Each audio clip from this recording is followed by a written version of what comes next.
서민의 기생충 콘서트. 머리니 아직도 유행하는 기생충. 프랑스 릴 미술관에는 어머니가 딸의 머리를 어루만지고 있는 그림이 있다. 기어서 만지는 것 같지는 않은 것이 그러기엔 어머니 표정이 너무나 심각하다.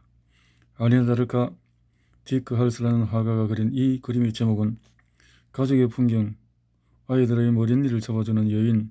그 당시에 머리니에 감염된 아이들이 많았고 어머니가 손으로 머리니를 잡아줬던 모양이다.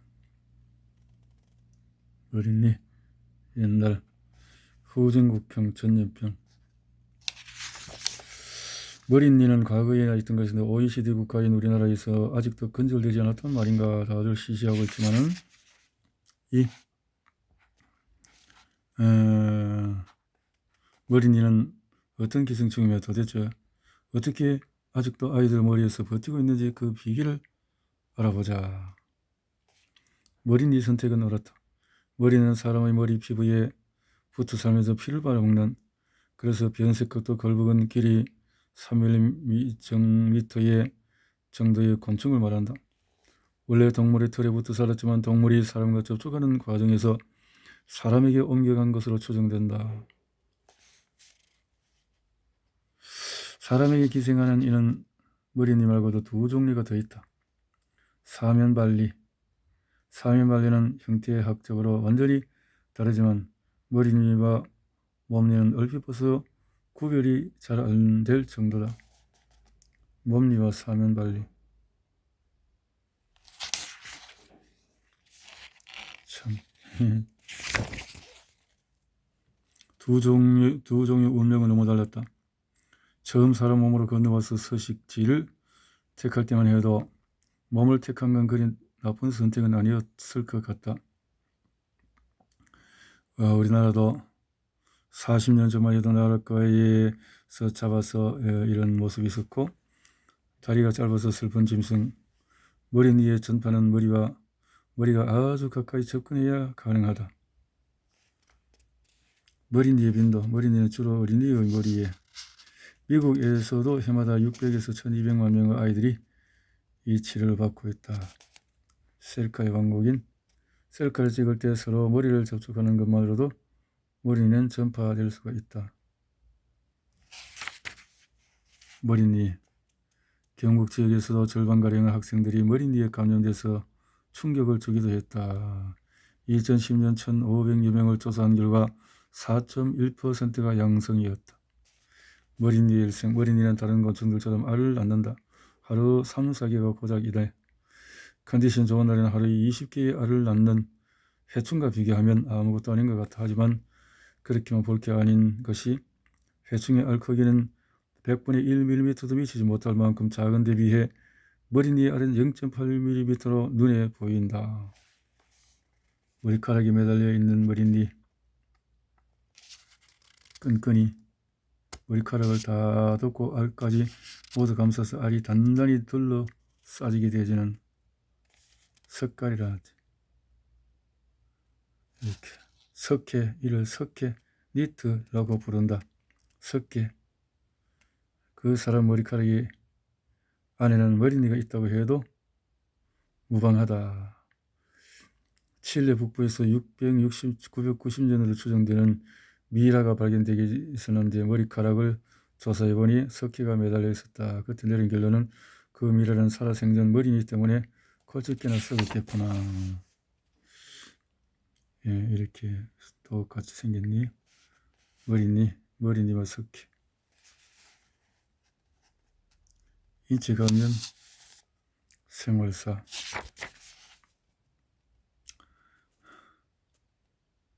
대략 40% 가까운 림프가 어른이 못 뛰고 죽는다. 피만 잘 빨아먹을 수 있다면 대략 3, 4주가량 살 수 있는데 실수로 사람 머리에서 떨어지기라도 하면 하루 이틀 만에 죽는다. 높이 뛰는 건 고사하고 잘 걷지도 못해서 굶어 죽을 수밖에. 머리니의 증상과 진단. 가장 흔한 증상은 역시 가려움이다. 머리니는 하루 4, 5차례 피를 빨아먹는데 피를 빠는 생물체가 다 그렇듯이 머리니도 피가 굳지 않도록 침 속에 항응고제를 섞어서 분비한다. 항응고제에 대한 알레르기 반응으로 머리가 가렵다. 그럼 머리에 감염되었다는 것을 알려면 어떻게 해야 할까? 그렇죠. 참빗, 옛날에 참빗을 가지고 있지. 머리니의 치료. 약은 참빗보다 훨씬 간단하다. 머리에 약을 바르고 어느 정도 시간이 지난 후에 샴푸로 씻어내면 되니까. 이렇게 피레스린은 꽃에서 추출한 물질로 부작용이 적어서 2세 미만 아이에게도 쓸 수 있다. 퍼메스린 로션도 성분은 비슷하다. 다음은 처방이 있어야 살 수 있다. 말라티온, 알까지 죽일 수 있는 린단 샴푸는 쉽게 말해서 살충제. 근데 2009년 뉴스를 보자. 2009년에 초등생 80명을 조사한 결과 5명의 혈액에서 린단이 검출됐습니다. 린단이 검출된 5명 가운데 4명은 린단 성분의 머리니 치료제를 사용한 것으로 확인됐습니다. 머리니보다 린단이 몇 배 더 해롭다는 점에서 린단의 남용은 안타까운 일이다. 그럼에도 머리니 하나를 둔 부모들이 린단에 의존하는 걸 전혀 이해 못하는 바는 아니다. 목수정이 말하는 약은 2015년 노벨상을 수상한 한 아이버맥틴인데 실제로 이 약의 치료 효율은 페니실린보다도 훨씬 떨어진다. 목수정.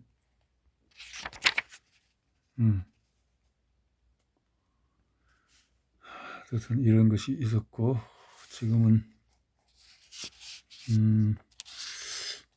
유국학구청. 2001년 겨울 미얀마의 양곤에 사는 한국인 60명이 한국 식당에서 생선회를 먹었다. 그 중에 63%가 달하는 38명의 무서운 증상, 벌레가 지나갈 때처럼 피부가 선 모양으로 붉게 부풀었는데 더 무서운 것은 그 선이 조금씩 움직인다는 것이었다. 가장 흔한 범위는 등이고 그 다음에는 배, 옆구리, 가슴, 목, 팔, 다리 등에도 나타나는 사람이 있었다. 사람 피부에 나타나는 유구각구충 이런 게 있네. 미얀마의 기생충.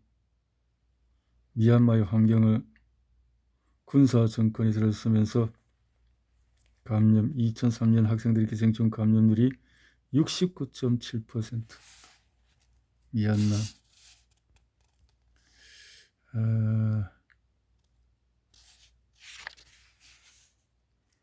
이렇게 생활에 떨어진 곳에서 조선시대 미라의 3분의 2 이상이 폐디스토마에 감염되어 있다는 사실이 있다. 폐의 디스토마. 날 음식을 조심해야 한다. 덜 개발된 나라에 그렇다라는 거죠. 미얀마는 세계에서도 가장 다양한 생물종이 분포되어 있는 마지막 보존 지역으로 분류되고 있다. 이런 곳에서 회를 먹으면 어떻게 될까? 회는 가급적이면 적당히 오염된 한국에서 먹자. 적당히 오염된 유국악구충. 1835년 영국 동물원에서 어린 호랑이 한 마리가 대동맥이 터져 죽었는데 부검을 하다 보니 그 호랑이의 위벽에 둘둘 말린 해마처럼 생긴 기생충들이 있었다. 이게 세계 최초로 유국악구충이 발견된 순간이었다. 그로부터 60년이 지난 1889년 태국의 한 여인에게서였다. 이 기생충의 종속주는 고양이과나 개과의 동물이었고 사람은 종속주가 아닌 탓에 발견이 힘들었던 것 같아. 상하이 류마티즘으로 불리기도 했다. 유국악구충. 턱을 말한다. 턱. 유국악 유충. 기생충 바로 유국악구충.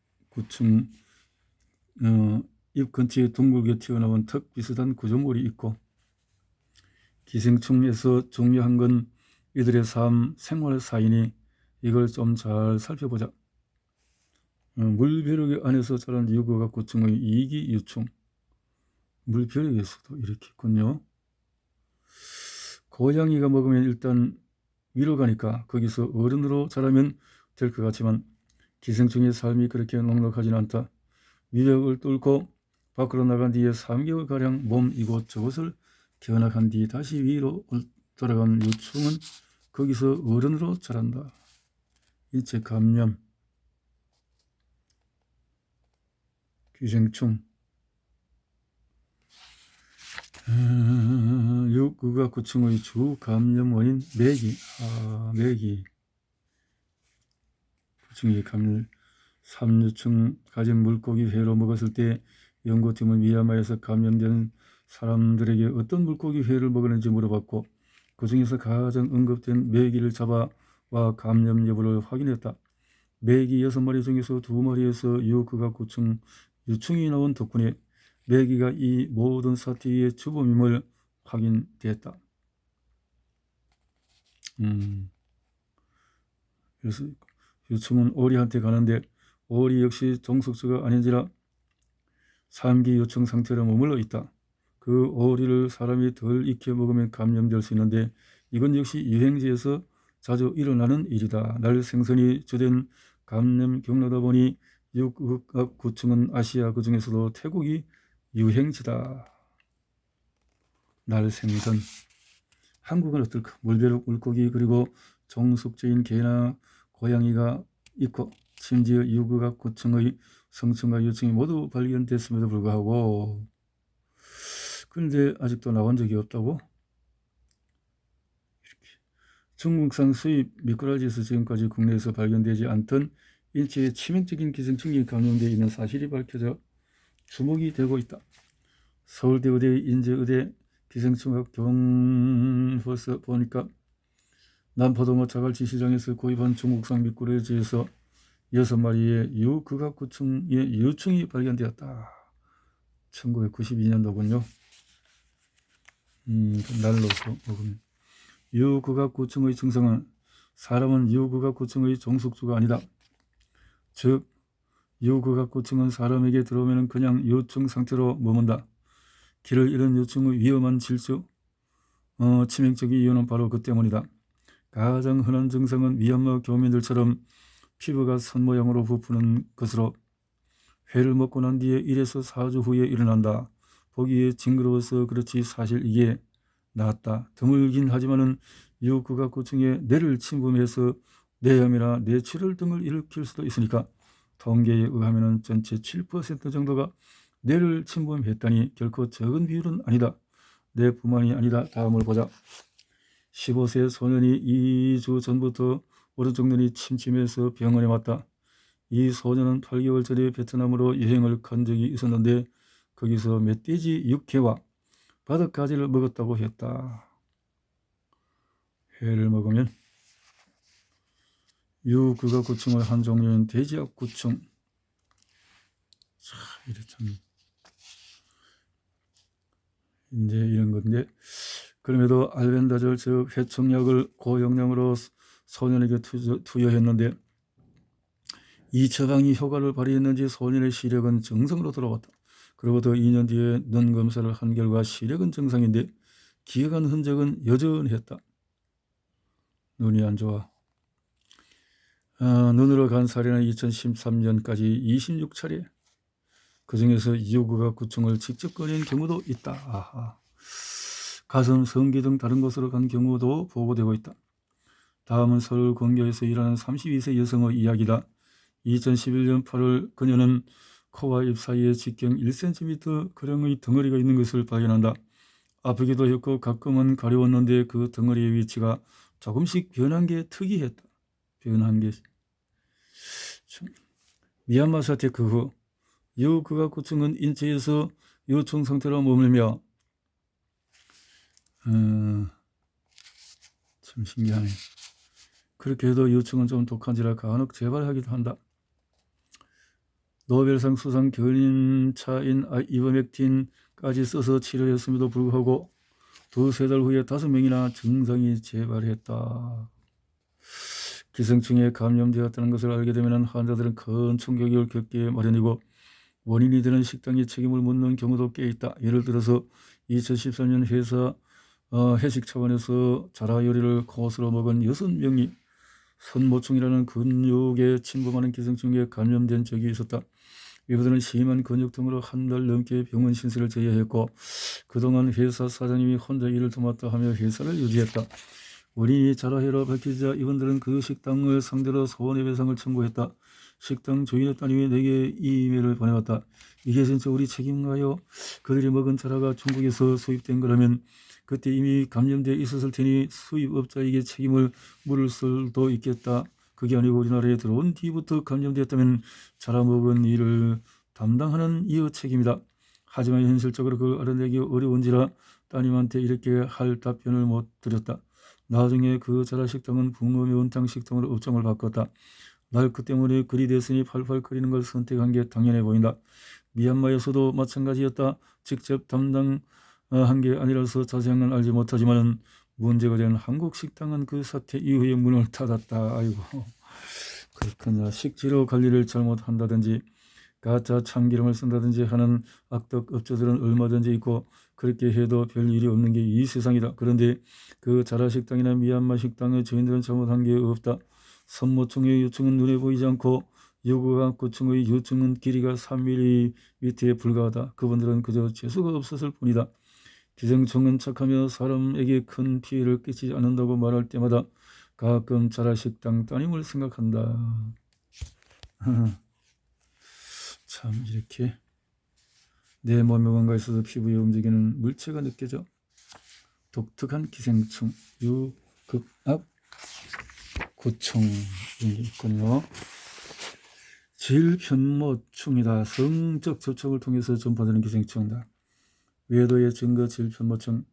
10년도 더 된 일이다. 평소 연락이 뜸했던 고교 동창회에서 전화가 왔다.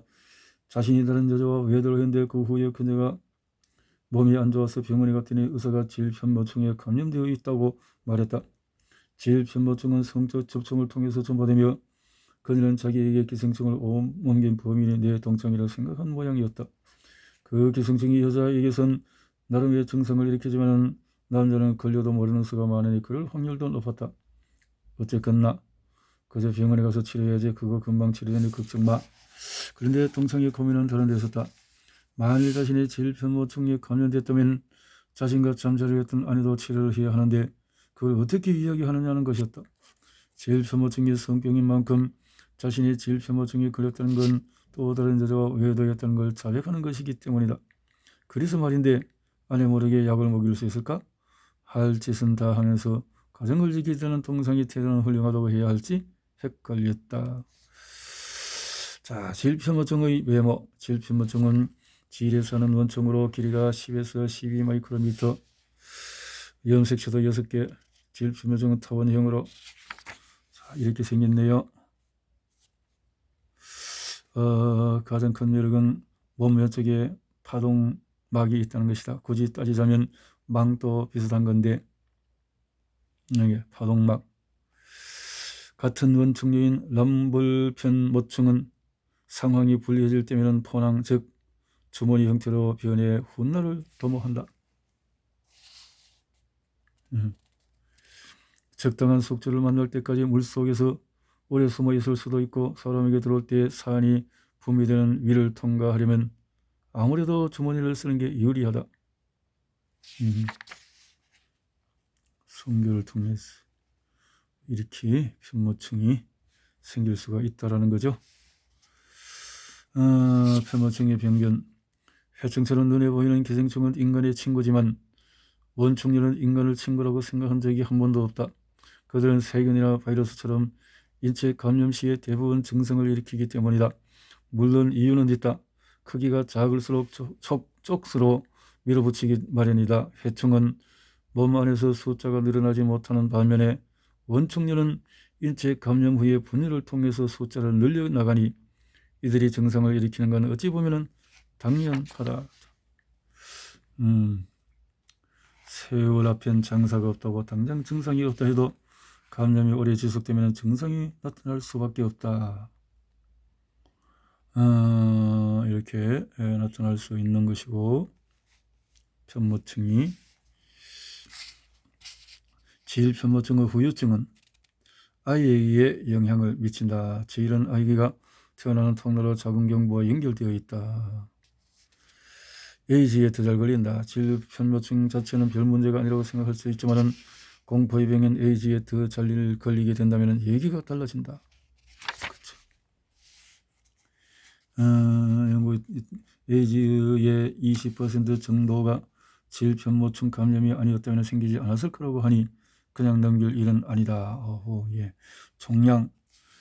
그래도 질편모충에 대해서 두려워하지 않는다면 암 얘기를 할 수밖에 없다. 자궁경부암은 인유두종 바이러스로 인해서 생기는데 질편모충이 있으면 HPV 감염에 훨씬 더 잘 걸리게 된다. 질편모충의 빈도는 좀 사는 나라들에서는 많이 줄었지만은 전 세계적으로 여성이 8%, 남자가 1%. 그렇군요. 우리나라도 한창 못 살 때는 만연했지만은 1990년부터 서서히 없어지기 시작했다. 그렇군요. 이렇게. 진단과 치료. 질편모충의 진단은 그리 쉬운 게 아니다. 전문가라 할지라도 50에서 70%의 정확성 밖에 요즘은 PCR이라고 극소량의 DNA를 증폭해서 진단하는 방법이 선호가 된다. PCR. 다음으로 치료법을 살펴보자. 지난 40년간 질편모충의 치료약은 메트로니다졸이었다. 임신이나 수유 때는 약 쓰는 걸 조심해야 하겠지만 그래도 수십 년간 저항성 한번 발현하지 않고 묵묵히 메트로니다졸에 죽어준 질편모충에 감사할 일이다. 전파 방식이 너무 부끄러워서 말 못하겠다. 요상한 전파 방식이 선정 이유다. 질편모충. 그렇군. 포충. 세상에서 가장 느린 기생충. 우즈벡에서 온 환자 25세 남자가 대구 동선병원에 왔다. 이 환자가 좀 특별했던 이유는 그가 3년 전 우즈벡에서 온 외국인 노동자였기 때문이었다. 조금만 아파도 20일간 참던 그는 안 되겠다 싶어서 CT를 찍어보니 포충이 간에 만든 주머니. 더 희한하네. 이렇게 암 표지자 검사를 했으나 다 정상이었는데 암이 아니라면 무엇일까? 희귀한 질환을 잘 진단하느냐? 뭘까? 포충. 포충은 주머니 안에 둘러싸인 벌레라는 뜻으로 주머니 안에 단방조충이라는 기생충의 유충을 지칭한다. 단방조충은 크기가 2에서 7mm, 아주 작은 기생충이다. 단방조충. 한 그릇의 풀을 뜯던 염소나 양, 돼지, 소 등의 식사 도중에 그 알을 삼키면 알이 깨지면서 포충이 나온다. 포충의 특징은 무지하게 느리다는 점이다. 느리다. 꾸물꾸물 딸주머니. 포충이 만든 주머니. 포충이 중간 숙주 안에서 만드는 주머니. 내 안에 무언가 있다라고 알을 채는 순간까지 포충은 주머니 크기를 늘리는데 1년에 1, 2cm 천천히 자라다 보니 증상이 나타날까지 5에서 10년이 걸리는 게 보통이다. 사람의 경우에 어느 정도 크기가 되면 증상이 생겨서 병원에 가겠지만 양이나 소는 당최 말을 못하는 동물이기 때문에 나날이 자라는 주머니 때문에 속이 안 좋아도 아무 말도 하지 못한 채 평생 이렇게 종숙주 계를 통해서 중간숙주를 통해서 이렇게 충난이 사람의 입으로 들어가고 포충의 유행제 여부를 결정하는 건 바로 이 대목이다. 양이나 소를 외부와 차단된 곳에서 도축하는 대신에 마당이나 길바닥에 도축하면 동네 개들이 남은 것쪽의 시체를 먹게 되는데 이때 간이나 폐에 있던 포충의 주머니를 개가 섭취하게 되고 개 안에서 그 주머니가 터지면서 안에 있던 원두절이라는 장차 포충의 머리가 될 것들이 나와 장벽에 붙는다. 그리고 그 머리들 하나하나가 다 성충을 얻어서 알을 낳는다. 사람 감염은 어떤 경로로든 이 알을 삼켜서 이루어진다.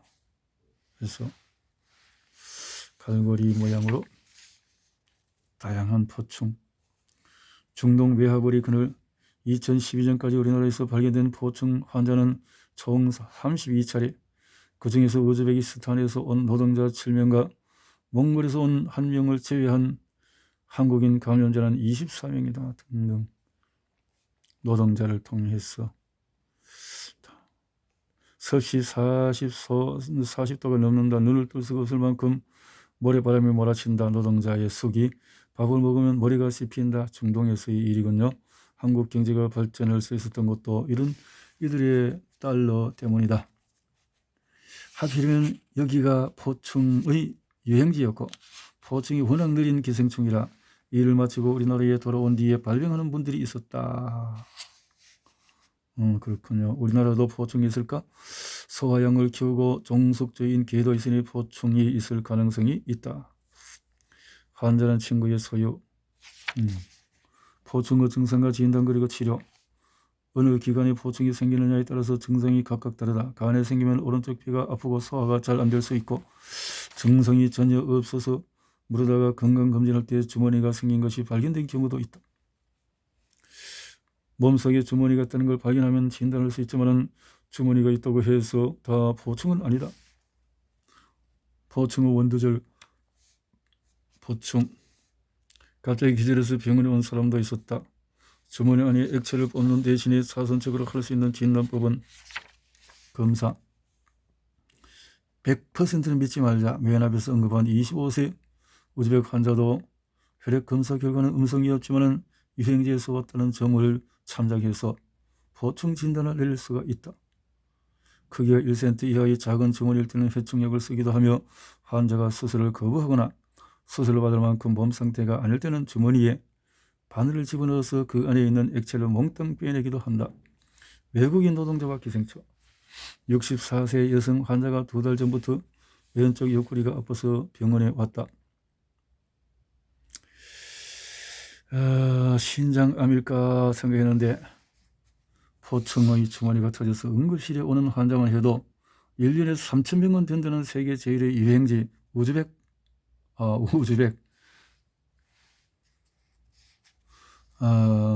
나중에 의료진에 쓴 논문을 보면 이런 내용이 나온다. 포충인 것을 진작 알았더라면 신장을 다 떼내지 않은 건데 흑흑 그냥 혹간경으로 주머니만 떼도 되는데 크기로 봐서 약물 치료를 하는 것도 고려해 볼만해서 흑흑 물론 포충이 드물긴 했지만 우즈벡에서 왔다는데 한 번쯤 포충의 가능성을 생각했어야 했어. 난 바보야. 정말 바보야. 한 거지 가슴 사무친다.